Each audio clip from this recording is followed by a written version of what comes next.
I was a little girl, you know, in 1952, I believe, when my dad would be down here sandbagging. Nearly 60 years after the Missouri invaded the streets of Omaha, another battle with the river is looming. Crews take action, sealing up and shutting down the city's popular waterfront. It's one of the bigger flood events we're going to see in several decades. And Lewis and Clark Landing will likely be closed for most of the summer. Good evening, I'm Candace Crone. And I'm Dave Roberts. Sunday night in one of Omaha's most popular places to relax and play becomes the front lines in a battle with the rising Missouri River. I hope the people that are sandbagging it will get it taken care of in time. One look at the raging river. Kind of surprising. It's also kind of a problem. We're very confident in their ability to withhold any floodwaters. Confident, yes. Concerned, also yes. The water's coming. We've been informed by the Corps that the dams are full. There's very large snowpacks to the west and north, and that's all going to come this way. Roughly 70% more water than what's in the river now. It's predicted to raise the surface another 6 feet, forcing Omaha Public Works to use these giant steel gates for the first time. We're doing everything we possibly can. We're confident that the system is operating the way it should. It all depends on whether, if we get more water than what they're even stating. I was a little girl, you know, in 1952, I believe, when my dad would be down here sandbagging, and, you know, it's never been this high at all. The 1952 flood saturated parts of downtown before the Army Corps of Engineers constructed the current flood protection system. While the river is expected to reach 1952 levels, crews believe the levees will contain it. It's a good thing that we're protected. And we're, thinking forward. The prolonged closure of Lewis and Clark Landing will likely force events planned on the expansive plaza to relocate. Governor Dave Heineman didn't waste time sugarcoating the situation. He says it's bad and it's gonna get worse. Shortly after touching down in Lincoln comes the bad news. We saw a lot of flooding. Following his address to the media, Governor Dave Heineman takes a moment with us to explain the situation. I heard someone with the Army Corps of Engineers call this a flood of historic proportions. How would you describe it? There's no question it's historic. It may be the biggest flood in our lifetime. Water released from dams on the Missouri River will roughly be double the flow of Niagara Falls. The biggest thing I fear, Dave, what's it going to be like 2 weeks from now when the magnitude and the volume of water is double of what it is today? One major concern lies on the banks of the Missouri River, just north of the Omaha Metro, the Fort Calhoun nuclear power plant. Is it protected, and how bad does this have to get before that becomes a serious situation?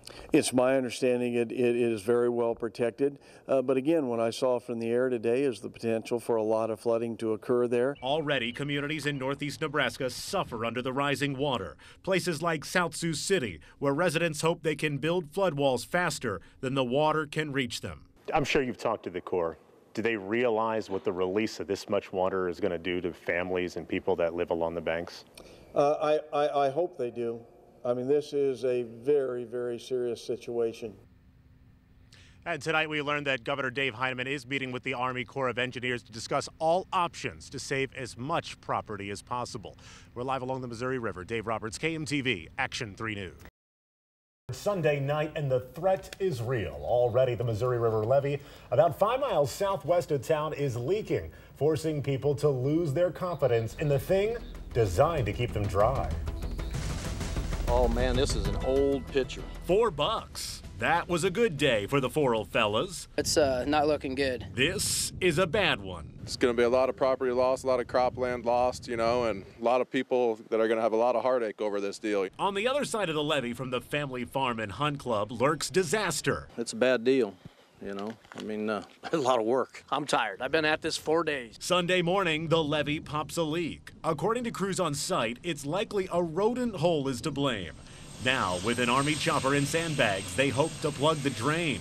Still, it doesn't give people living opposite the raging river a lot of confidence. They're not going to hold. I mean, there's too many badger holes, too many varmint holes in them, and this isn't the only place it's going to break. Like so many others, the 4Os don't blame nature for their hardships, but the Army Corps of Engineers opening dams upstream. They could have got rid of this water through the winter. They ran the river at 6 foot. They could have ran it at 16 foot all winter long and made plenty of room to hold all this water. Everyone knows that down here. They're just covering them. They're covering their butt. With a pickup truck and a will to survive, the Forals, like the hundreds of people living in the evacuation zone, fight through anger to save what they can. Who's going to come back and help everybody out that lost what they lost? You know, the government going to do that? The floodplain around Hamburg, Iowa is so flat that any serious breach in the levee can send millions of gallons of water pouring towards homes and businesses. Well, today, OPPD declares a notification of unusual events at the Fort Calhoun nuclear power station. And also today, KMTV Action 3 News gets a close-up look at the reason why. OPPD did not want KMTV Action 3 News to shoot this video, but because the Missouri River is a public waterway, we feel it's our job and our right to show the public what's happening at the Fort Calhoun nuclear power station. Water in many places already up to the buildings, with the flood expected to rise another 5 feet or more this summer. What Governor Dave Heineman saw in an aerial tour a week ago then concerned him. It's my understanding the Omaha Public Power District is taking all the necessary precautions. They're prepared for situations like this, and certainly we'll assist them however we can. Is it protected, and how bad does this have to get before that becomes a serious situation? It's my understanding it is very well protected. But again, what I saw from the air today is the potential for a lot of flooding to occur there. In a news release, OPPD says the notification of unusual events indicates events are in process or have occurred which indicate potential impacts to the plant. It's important to note the reactor remains shut down for refueling and is not a threat to neighbors, and we're told no release of radioactive material has happened or is expected. Currently, OPPD is using sandbags, temporary dams, and water pumps to hold the Missouri River back. As we saw firsthand today, the flood already on plant property is just getting higher. And again, OPPD says that the plant currently is shut down and there is no threat to surrounding communities. But in the coming weeks, we'll see if and when the water does any damage to the Fort Calhoun nuclear power station. We're live in Council Bluffs. Dave Roberts, KMTV, Action 3 News. Well, even after the sun sets, the battle doesn't stop here at Warren Distribution, especially when you got some lights to help the work. Here, they're going to be going for a long time, till 12:45 tonight. The job is long. A few hours. Hard. Just got to keep up with it. And the only way to make a difference. Got to do something. Something at Warren Distribution is sand. Lots of it. This is part of a joint effort to save their company, Cargill, and the Ameristar Casino. All businesses in a Council Bluffs floodplain, the Army Corps of Engineers says will be underwater if they just sit back and watch. I sit at home watching the news and I'm like, I got to get off my butt and go help. Already there's about 40,000 sandbags here in place trying to raise the level of this levee about another 2 feet. When they're done, there's going to be 100,000 sandbags here, and they're hoping it's enough to hold the rising water back. You think this is going to work? It's got to work. The only option now is keep going. Fill and tie as fast as they can. How many bags do you think you've tied up? I have no idea. Numbers really don't matter now. Beating the river does. They're going till 12:45 tonight. You in? I am. By the end of the night, they hope to have filled at least 60,000 sandbags. Of course, Warren Distribution wants to thank the volunteers that came out to help them, but they could always use more. The work starts again right here tomorrow, bright and early. We're live in Council Bluffs. Dave Roberts, KMTV, Action 3 News. While the governor assesses the flood situation, we assess the frustration and ask the big question, did this all really need to happen? I know their statement is that they followed the book, and I'm sure they did. But maybe the book wasn't exactly right, and sometimes you have to think a little beyond that. Blair Mayor James Ralph isn't thrilled about the Army Corps of Engineers releasing water that might cripple his town. Are you upset? Probably a little bit. Nebraska Governor Dave Heineman tours the flood zone Tuesday, observing the efforts to save houses and industry. A lot of people I'm talking to, about 90%, are calling this a man-made flood. They're angry at the Army Corps of Engineers. Should they be angry? You know, that's a tough question for me to answer today. I think there's a lot of frustration out there. I appreciate the anger, but I'm focused on how do we save our people, how do we save their homes, how do we save our businesses. That's a question for another day, but it's a very good question that needs to be answered. While for now, the focus up and down the river is protecting lives and property, city leaders appear curious and frustrated. There'll be some questions come up, and I'm sure there'll be other people asking them, and I will get some answers also, I'm sure, because it is impacted a lot of people's lives. There are legitimate questions that need to be answered at some point in the future. Why did this all occur? It should have been released sooner. The Army Corps of Engineers says that it followed protocol, that when they got all that rain in the month of May, about as much rain, they say, as you would get in a year, they had to act and drain some of those reservoirs. We're live at Lewis and Clark Landing. Dave Roberts, KMTV, Action 3 News. This is the price you pay for being along the river, and we get that. The first Douglas County residents prepare for the rising river to greet them at their front door. Well, despite road closures and the flood threatening homes, some people plan to stick it out. Good evening, I'm Candace Crone. And I'm Dave Roberts. Sunday night in the Missouri River greets the residents of northeast Douglas County. The first people affected live along Pershing Drive and North River Road, some with houses built right in the floodplain. Today we discover some residents plan to hold their ground as the river pushes inland. With the cool, clear spring water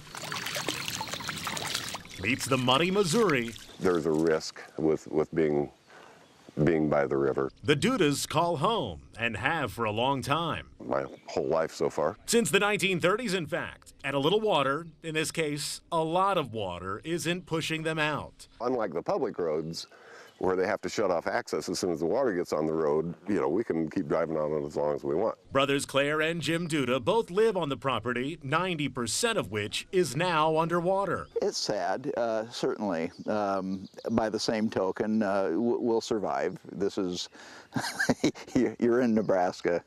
We can take it. The family farm might not. The murky mess threatens to drown massive trees, some dating back to the Civil War. There's some 150-year-old oaks we have around here that I don't know how they will stand up to months of standing water. The land's been here a whole lot longer than I have. It always has a tendency to come back. Within the next 2 days, the only way home will be by boat or tractor. To the Dudas, it's worth it, being able to sleep at home for the summer. Like others along the Missouri River, the Dudas also want to stay home to prevent looting, a crime already encountered by deputies just a few miles north in Washington County. Tonight, it's about saving this town. After that levee breach, water now is only hours away from I-29 and Hamburg, Iowa. Hundreds flee, afraid that these temporary levees being built behind me just won't hold. Water is now where it's not supposed to be. A trickle here, brought on by gushing here. You think where we're standing right now is going to be underwater? Yeah, a lot of water. The Missouri River burst through dirt and grass, tearing a hole in the levee bigger than a football field. Where there's water, there's few people moving out after the first warning. 2 weeks now. I had it about 2 weeks ago. It's been a process, everyone pitching in to help the neighbors. It's been emotionally draining for friends that are out on the bottom, and it's just devastating to have to move out of your house on the bottom. For some, it's not just leaving a building behind, but a means to survive. I'm without a home, living with my kids. All my stuff's in a semi. No job. Where I work, they closed up. The levee, now wide open, brings with it liquid heartache and pain. An inevitable flood bears down on people who planned for this but feel unprepared. Take it one day at a time, and I don't know from there. And wonderfully tonight, a surprise arrival of some much-needed reinforcements here at the front with the rising river. The Army National Guard out of Burlington, Iowa. 50 soldiers with the 831st Engineering Division arrived here on site with some heavy equipment to try to help out the cause holding back this river tonight. Again, these 50 soldiers are here not only to help build though too, but monitor the situation with the breached levee. We're also told that they're working on an effort to actually punch, believe it or not, another hole downstream in the levee to let some of that water that's rushing in rush back out, so it might not get as deep here where we're standing right now. But again, the area we're in, they're still trying to raise this levee another 9 feet, hoping that their effort pays off and keeps the town of Hamburg, Iowa dry. We're live in Hamburg. Dave Roberts, KMTV, Action 3 News.